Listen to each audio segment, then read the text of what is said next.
So now two former Conservative Party chairmen have come forward to, in part, defend Liz Truss, or at least that's the headline. There's Grant Shapps, who's now the business secretary in Rishi Sunak's government.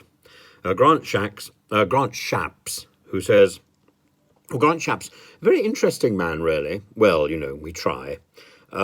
He apparently he can do Rapper's Delight and karaoke, though only the short version, the 10-minute version. And he likes Nando's. Apparently on Wikipedia he tried to suppress his O-level results. And he got an A in CDT apparently. Well, congratulations! Why suppress a win? And the other thing what's the other interesting fact about Mr. Shapps? Oh yes, he drives a small £100,000 plane. Again, why suppress this? I find that quite interesting. Those magnificent men in their flying machines with £100,000 to spare. Well, of course, he's very sympathetic to the plight of teachers who are on a salary of just over £30,000 a year. So, I mean, you know, most teachers, I think, cannot afford a small plane, but I'm sure many aspire to life in the air. Anyway, let's get down to what he says. Mr. Shapps says that Liz Truss was right to argue for lower taxes, but her approach clearly wasn't right. He then goes on to tell us that taxes in France and Germany are still higher than taxes in the UK, and that our tax is still too high and can be brought lower, and that we need to halve our tax. And he blames COVID, and he blames the pandemic. Actually, we need to halve our interest rate, I think, is what he was getting at, not tax. Tax, I think we're not going to halve tax. That's an absurd idea.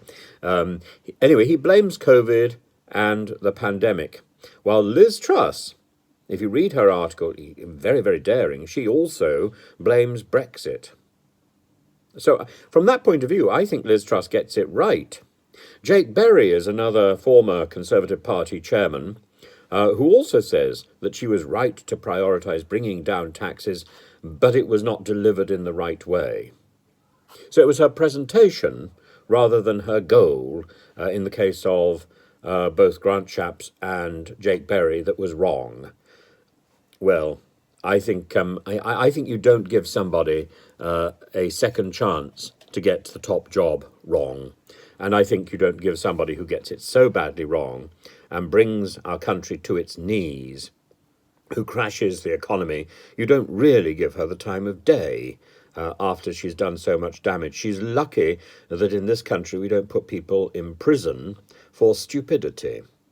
We put people in prison for dodging their taxes. We put people in prison for embezzlement and for murder, for serious crimes. Maybe stupidity in high office should be a serious crime, but it isn't at the moment.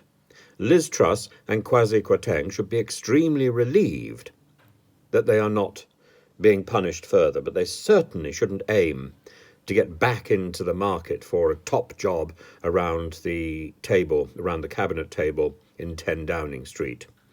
Just a few days, 40-odd days of being pelted with Kwasi's prodigious package and the benefits of venerating that article was enough, I think, for any country, and was enough for a lifetime.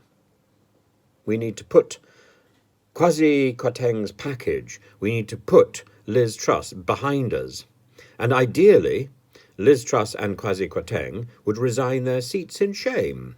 That's what happened in the past when people made serious blunders. That's what should happen now. But people don't seem to have any integrity, as we see from the behaviour of Zahawi and Mr. Raab.